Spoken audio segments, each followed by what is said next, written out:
Honnêtement, je sais pas trop pourquoi je suis allé voir ce film. Peut-être un peu de curiosité morbide et surtout un grand sens du sacrifice. Parce que oui, j'ai souffert. Salut et bienvenue sur Anacaland pour une petite critique à vie à chaud du nouveau Blanche-Neige live action de Disney. Comme je vous disais, j'ai beaucoup souffert, même si j'ai aussi beaucoup ri pendant ce film, donc je pense que ça mérite un like, un commentaire et même un abonnement si ce n'est pas encore fait, car clairement, j'ai pris sur moi pour vous éviter, vous, d'avoir à perdre 2 heures de votre vie. Et donc du coup, j'essaierai évidemment de spoiler le moins possible, mais en tout cas, peut-être même de pas spoiler du tout, je vous promets rien, mais j'essaierai, parce que on sait jamais, peut-être qu'il y en a d'entre vous qui auront envie d'aller le voir, même si clairement, on est plus sur le flop de l'année que sur le succès de l'année. Voilà.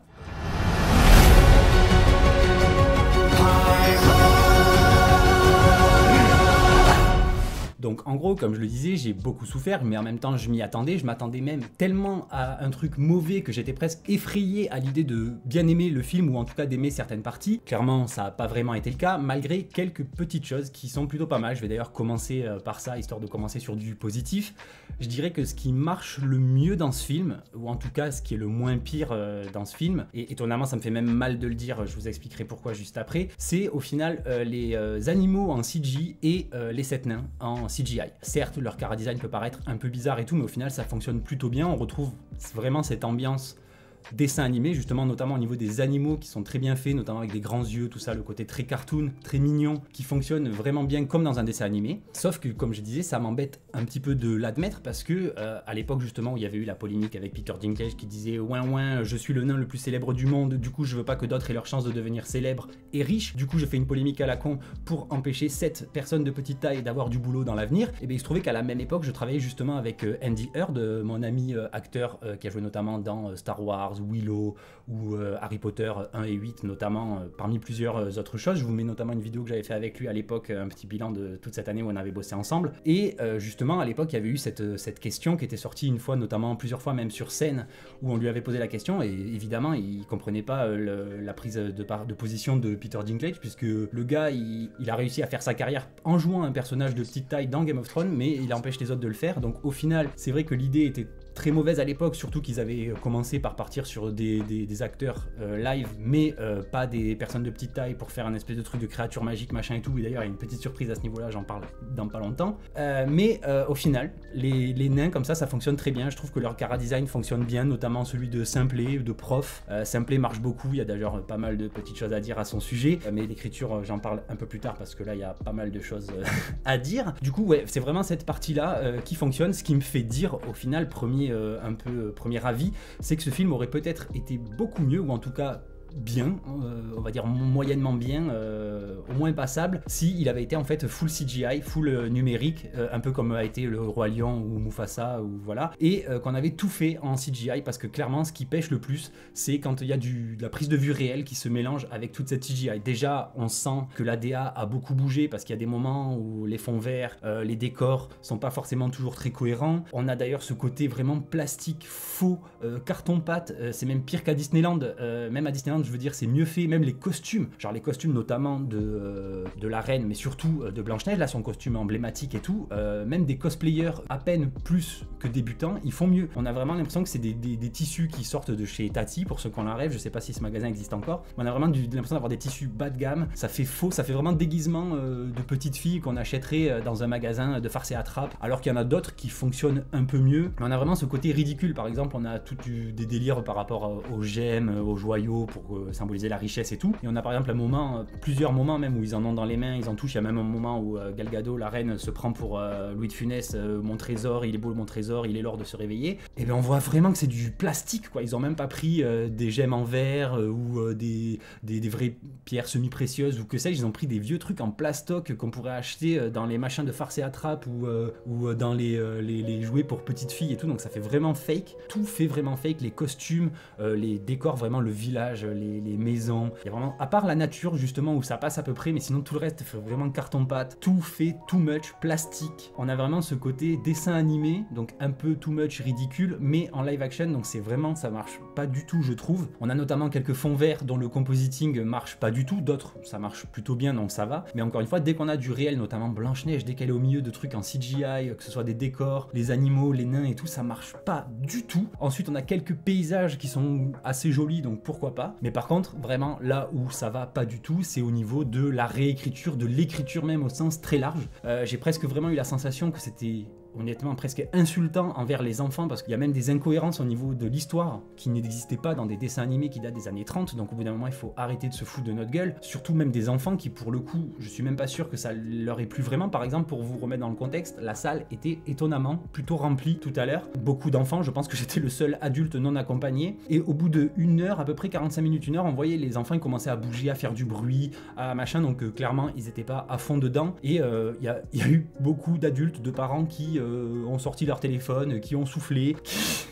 qui ont ri aussi avec moi, donc je me sentais un peu moins seul. Du coup, je pense que déjà ça va être une grosse souffrance pour tous les parents qui vont devoir aller voir ce film pour leurs gosses, et en plus je suis même pas sûr que vos enfants méritent de voir ce truc là, parce que comme je le disais, on se fout un peu de leur gueule, il y a vraiment des énormités en termes d'écriture, mais bon, je vais vous en parler au fur et à mesure pour pas que ce soit trop indigeste non plus. Déjà, pour commencer, dès les quelques premières minutes, les premiers changements qui m'ont cassé de rire. Par exemple, Blanche-Neige ne s'appelle plus Blanche-Neige parce qu'elle est blanche comme la neige, mais parce qu'elle est née un jour où il a neigé.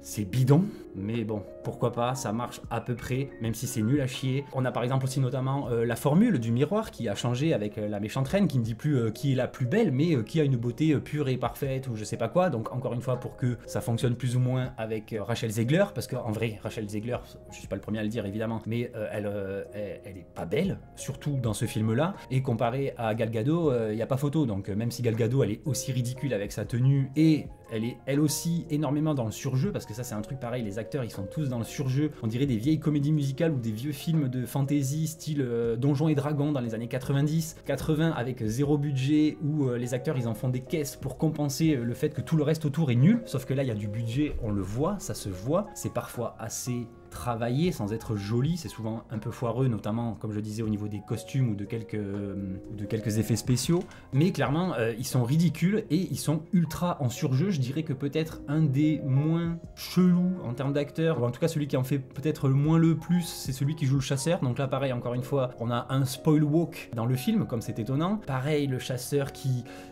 décide de pas tuer Blanche-Neige et de la laisser s'échapper parce qu'elle lui offre une pomme, et que genre elle est gentille parce qu'elle lui a offert une pomme, et que du coup il la laisse s'enfuir et qu'il se sacrifie pour elle. Enfin, c'est nul. Pareil, au niveau des changements, on a le prince qui finalement n'est plus un prince mais une espèce de racaille, mais une gentille racaille, qui d'ailleurs justement est entouré d'une bande un peu à la Robin des Bois. Au final c'est un Robin des Bois de Wish, et il est entouré de sa petite bande parce que justement la petite bande qu'on avait vue de créatures magiques, inclusivité, minorité et compagnie, ben en fait elle est toujours dans le film. C'est juste que maintenant c'est plus les nains entre guillemets, c'est la bande de Joyeux Luron de Robin des Bois, le prince pouilleux quoi. Donc ils sont toujours là. C'est d'ailleurs là qu'on sent qu'il y a énormément de réécritures qui ont été faites, puisque on sent qu'il y a des choses qui auraient pu être développées sur ces personnages là. On sent même qu'il y a des choses qui avaient été développées dans la première entre guillemets écriture, le premier tournage du film, puisqu'on a des petites choses à la fin comme deux qui trinquent avec un petit regard un peu on sent qu'il y a une petite relation qui se crée et tout, sauf qu'on n'a jamais vu ces deux personnages interagir une seule fois. Donc voilà, on sent énormément de soucis de réécriture. On sent bien que les nains ont été ajoutés pour quelques petites rares scènes pour juste recoller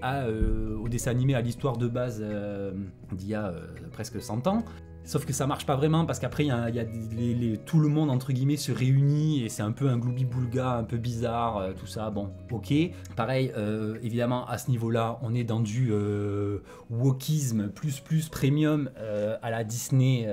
donc puisqu'on était encore dans la phase pré-Trump, donc voilà. Mais on sent vraiment qu'ils y sont allés au forceps, genre tout ce qu'ils auraient pu faire ils l'ont fait. On a évidemment Simplet qui finalement n'est plus Simplet parce qu'il est pas bête, c'est juste que c'est pas parce que son nom c'est Simplet que forcément il est Simplet. On nous fait même un pataquès, à un moment il siffle, wow, c'est le seul à réussir à siffler, il réussit même à parler à la fin, vous vous rendez compte, Simplet sait parler, wow, c'est génial. Après en vrai, Simplet c'est peut-être un des personnages que j'ai le plus apprécié dans le film. Pareil au niveau de Blanche-Neige, vu que c'est une Blanche-Neige féministe 2.0, elle sait plus, par exemple quand elle chante siffler en travaillant ou chanter en travaillant, je sais plus, c'est plus elle qui fait le ménage, elle donne le balai et elle explique aux autres comment on fait le ménage aux hommes, parce que en plus c'est des incels, hein, c'est des célibataires et tout, donc voilà. Du coup elle leur apprend à faire le ménage parce que c'est des gros porcs, mais elle ne fait rien à part siffler, chanter et danser comme une gamine de 6 ans à la kermesse, parce que ça aussi c'est quand même très inquiétant. Et j'en arrive du coup à peut-être ce qui a été le pire et ce qui m'a fait mourir de rire quasiment une fois sur deux dans le film, c'est les chansons, parce qu'on en bouffe vraiment beaucoup. Alors dès le début, c'est des barres de rire parce que c'est nul à chier. Après, j'entends l'argument du c'est en VF, sauf qu'en général, quand même, les chansons Disney, même en VF, elles sont bien traduites. Après, les acteurs chantent plutôt bien. Il me semble même avoir reconnu l'acteur de doublage qui joue Jaskier dans The Witcher. Il me semble, en tout cas, la voix ressemble énormément à celle de Jaskier, notamment quand il chante. On a par exemple le personnage du roi au tout début qui ne s'exprime qu'en chantant. Il a une chanson, puis après il fait une phrase en chantant, et puis il crève, donc voilà, qui est ridicule. Et en plus de ça, c'est étonnamment un truc qui m'a vraiment sorti du film à plusieurs reprises, et vraiment de manière flagrante, alors que d'habitude ça passe un peu mieux, j'ai l'impression. C'est au niveau du lip sync, au niveau des mouvements de bouche et des paroles des chansons. Alors je sais qu'en dessin animé ça passe mieux, mais il y a d'habitude même dans des... Par exemple, moi j'ai l'exemple qui m'est venu pendant le truc, c'est l'épisode de Buffy musical. Le lip sync marchait mieux déjà à l'époque, alors que pourtant ils ont essayé de traduire le plus littéralement possible les chansons et tout. Là, ce qu'ils ont fait aussi, sauf que du coup ça ne marche pas du tout, et c'est ridicule, surtout que pendant qu'ils chantent, les acteurs sont en surjeu, mais plus, ils sont à 2000% de leur jeu d'acteur, mais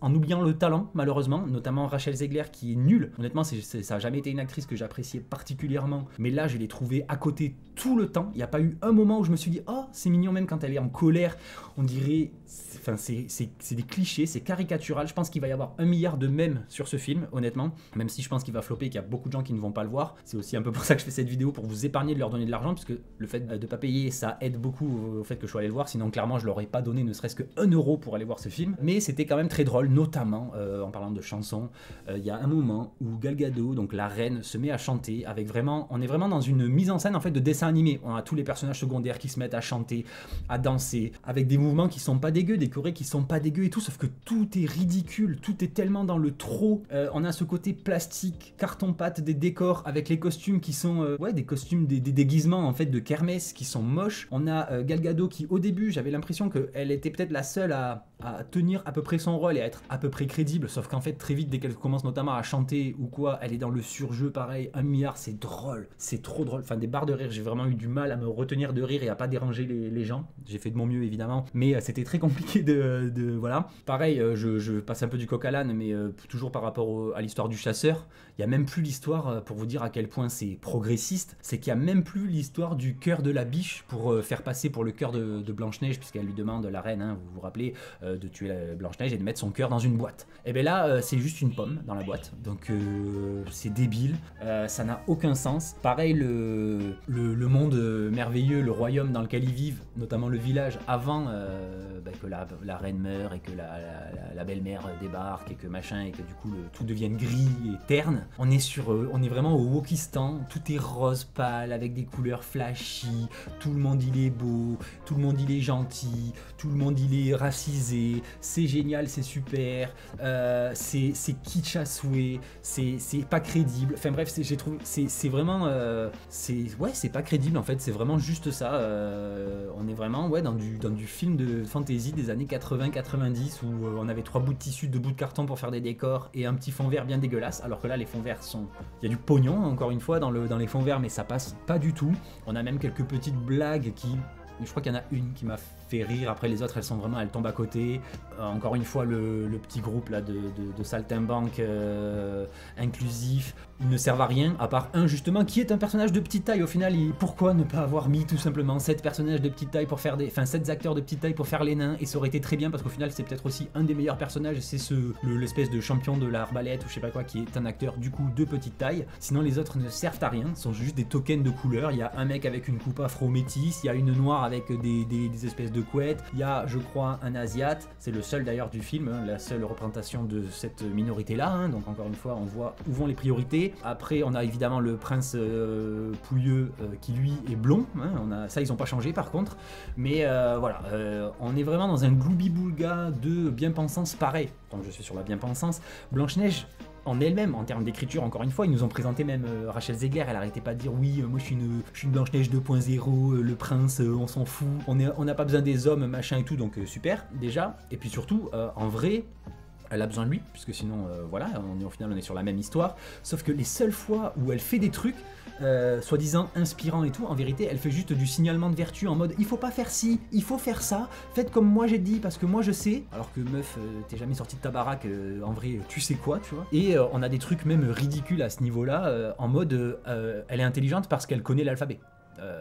Il y a un moment où en gros il se présente les nains et puis il l'a pas fait dans l'ordre alphabétique ou je sais pas quoi et du coup elle le fait dans l'ordre alphabétique. Waouh, c'est un miracle. Et en plus elle sait expliquer aux gens comment on fait le ballet. Donc c'est ça la version 2.0, le féminisme 2.0 vu par Rachel Zegler et Disney. Donc vraiment on est au ras des pâquerettes, on est vraiment sur du très très haut niveau de féminisme et de revendication. C'est génial parce que ouais vraiment elle fait du vent, elle ne sert à rien. Pareil on a donc l'histoire du baiser hein, qui était évidemment le gros problème de ce récit, puisqu'il n'y a pas de consentement. Et bien là, ils ont réussi à nous le placer, puisqu'elle tombe amoureuse, entre guillemets, du prince, qui n'est pas un prince, hein, je continue à l'appeler comme ça, mais voilà. D'ailleurs, en parlant du prince, est-ce que vous savez ce qui est jaune et qui attend? Eh bien, c'est le prince, parce qu'il s'appelle Jonathan maintenant dans Blanche-Neige. Super, on avait besoin d'avoir cette information. Bref, et donc... le prince qui doit quand même l'embrasser pour la sauver de sa malédiction, puisque ça ils l'ont pas changé pour le coup, sauf que juste avant il y a un petit moment où il danse, il chante, Kenyan à souhait, voilà, et elle lui donne implicitement son consentement pour l'embrasser, même si à ce moment-là ils n'arrivent pas à s'embrasser puisqu'il y a plein de voyeurs autour d'eux, et donc en gros elle a donné son consentement avant d'être empoisonnée, et comme ça quand le prince il l'embrasse pour la réveiller, il n'y a pas de problème puisqu'elle a déjà donné son consentement. Donc à ce niveau-là, c'est bon, tout est carré, il n'y a pas de problème, il n'y a pas d'histoire, il n'y a pas de polémique à ce niveau-là. Sauf que derrière, le prince, il est quand même utile, donc son histoire de je me suis émancipé du prince et tout, ben en fait pas tant que ça, toujours dans ce côté prince inutile et princesse hyper inspirante. On a un truc vraiment nul à la toute fin quand justement il va s'évader avec son nouveau meilleur ami le chasseur, qui du coup est un gentil, hein, il s'est fait emprisonner à cause de Blanche-Neige alors que parce qu'il voulait l'aider et tout, et à un moment là il nous sort le prince une histoire de truc, il essaye de s'échapper, l'autre lui dit qu'il n'y arrivera pas, et là il nous sort un truc genre oui la princesse elle nous a sauvés, elle nous a aidés quand on était en danger, ouais elle a fait vite fait diversion, mais en gros elle est méga inspirante et tout, et du coup ils se mettent à deux pour tirer sur la chaîne et ils la cassent ensemble parce que c'est de travailler ensemble, c'est l'union qui fait la force, voilà, il nous aura fallu un siècle de Blanche-Neige pour que le film nous raconte ça, c'est super, mais bon bref en gros voilà, et puis donc on a le final avec, comme elle nous l'avait déjà vendu, hein, final je suis désolé, finalement je spoil un tout petit peu la fin du film, mais honnêtement n'allez pas le voir, vous allez souffrir, et donc à la toute fin on a cette histoire là qui nous avait teasé de rébellion machin et tout, et c'est foireux, encore une fois je vous passe vite fait le dénouement, le plot twist entre guillemets, mais c'est nul avec une histoire de oh je me rappelle comment vous vous appelez, et du coup c'est nul, mais bref je vous laisse vous faire la surprise si vous allez le voir un jour, et clairement attendez qu'il sorte. Au pire voyez-le sur Disney+, au moins vous serez tranquille en plus chez vous, et vous pourrez le voir en 14 fois, quand vous en aurez marre vous pourrez faire pause, parce qu'honnêtement même moi j'ai eu du mal, j'avais envie de partir plusieurs fois, mais heureusement j'ai ri avec toutes les chansons, tous ces moments un peu ridicules, ça m'a fait beaucoup rire par moments, donc voilà, c'était quand même assez intéressant on va dire, mais clairement je crois qu'au bout de 20-25 minutes du film, j'étais à la fois en larmes de rire et à la fois j'avais envie de mourir tellement c'était chiant, c'était nul, les chansons sont vraiment une torture, les costumes au secours, la mise en scène elle est basico-basique, justement parce qu'avec toutes ces réécritures et tout, je pense que ça a été un bordel monstre. Même les actions en elles-mêmes, les intrigues entre guillemets ne s'enchaînent pas naturellement. Par exemple justement comme je disais le coup du chasseur, genre il refuse de la tuer puis d'un coup il dit oui, d'un coup il se met à paniquer, genre partez, fuyez. Ok mais genre elle a 30 secondes, genre on était dans le champ en train de manger des pommes, genre c'est pas comme s'il y avait les soldats qui étaient à 5 mètres à côté, du coup elle s'enfuit vite, ça crée une espèce de fausse urgence, pareil quand les Tartampions s'en vont pour faire on ne sait pas quoi, et que Blanche-Neige elle est toute seule et qu'il y a la reine qui vient d'ailleurs, pareil la transformation de la reine en espèce de vieille sorcière et tout, ça marche, encore une fois, dès qu'il y a de la CGI, dès qu'on est presque sur de l'animation 3D pure et dure, ça fonctionne, alors que dès qu'on est dans du live action, c'est foireux, donc ça j'en démordrai pas, je pense qu'au final ils auraient dû refaire le film avec certes une animation photoréaliste, pourquoi pas, mais moderne, tout en respectant parfaitement le film, et ça aurait été probablement un banger, il aurait probablement très bien marché, il n'y aurait pas eu de polémique, surtout avec cette polémique sur Rachel Zegler, parce que ils ont voulu changer par exemple le cas de sa couleur de peau, avec même l'histoire du blanc comme la neige, puis finalement c'est juste parce qu'il a neigé ce jour-là et tout, sauf que derrière ils l'ont quand même habillé avec sa robe en papier mâché dégueulasse, ils lui ont quand même fait sa coupe de cheveux des années 30 qui ressemble à rien, donc pourquoi avoir modernisé entre guillemets le casting avec sa couleur de peau et ne pas avoir modernisé sa coupe de cheveux, ses fringues, enfin bref ça n'a aucun sens, donc voilà, je sais pas depuis combien de temps je parle, ça va peut-être être un peu long, il y a peut-être un peu décousu même si voilà, mais en gros On est clairement dans le Wokistan Premium. Les adultes, je pense que vous allez souffrir si vous accompagnez vos enfants pour le voir. Donc au pire, essayez de voir s'il n'y a pas le centre de loisirs qui organise la sortie. Au moins, c'est les animateurs qui vont souffrir à votre place et ils souffriront pour 10 gamins au lieu que vous souffriez chacun pour le vôtre. Mais honnêtement, voilà. Ou sinon, attendez sur Disney Plus et allez voir autre chose. Hein, parce que par exemple, les bandes annonces, il y a eu quelques bandes annonces de films d'animation qui sortent bientôt. Je me suis vachement plus éclaté sur les bandes annonces, même celle de Lilo et Stitch qui a l'air super sympa, le remake live. Très proche du film original et drôle, avec même des petits ajouts qui ont l'air assez fun et tout. Et ben j'ai presque été plus hypé par les 2 minutes de bande-annonce, même allez, on va dire les 20 minutes de bande-annonce qu'il y avait avant le film, avec tous les films qui ont été présentés, même des trucs qui avaient l'air pas ouf, que pendant les 1h45 de film. C'est 1h45 de souffrance, donc clairement voilà. Et donc un film qui aurait dû, je pense, soit ne jamais exister, soit être un simple remake 3D en animation classique. Enfin, classique en animation, mais pourquoi pas photoréaliste, pourquoi pas moderne, et ça aurait très bien fonctionné. Surtout que le seul truc, et ça me fait vraiment mal, je le redis, de dire que ça fonctionne, c'est les nains et les animaux en CGI. Le reste, c'était vraiment horrible, une torture. Les chansons... Voilà, si le passage des nains, encore une fois, dans la mine avec eh oh, on rentre du boulot, sauf que là c'est plus on rentre au boulot, c'est on rentre du boulot, c'est on va au boulot, puisqu'on est aussi dans une société capitaliste et qu'il faut pas se plaindre d'aller travailler, mais au contraire il faut être content d'aller travailler et d'aller enrichir les plus riches. Mais bon, ça c'est tout notre débat. Donc voilà, donc en gros, une belle bousasse Disney. Je pense que c'est le chant du cygne des remakes woke de Disney, et j'espère en tout cas que ça le sera vraiment, même si derrière ça n'a rien à voir encore une fois, mais j'ai entendu dire que vu que les États-Unis viraient les chercheurs woke, maintenant on allait se les taper en Europe, donc on n'est pas encore sauvé à ce niveau-là. En tout cas dans la pop culture, on verra pour le reste. Mais donc voilà, j'espère que en tout cas cette vidéo vous a plu, même si c'était pas forcément très clair. Au final il y a eu un peu de spoil à la fin, mais franchement vous ratez rien, surtout si vous connaissez l'histoire, voilà. Et donc dites-moi évidemment si cette vidéo vous a plu, ce que vous avez pensé du film, si vous avez envie de le voir ou pas. J'imagine que vous serez très nombreux à me dire que jamais de la vie vous leur donnerez de l'argent, et vous aurez probablement raison. Mais quand même, comme j'ai souffert pour vous, s'il vous plaît, un petit like, un petit abonnement si ce n'est pas déjà fait. Partagez la vidéo aussi, ça peut toujours faire du bien en termes de visibilité. Donc encore merci, et sur ce je vous dis à très vite sur Anakaland. Bye.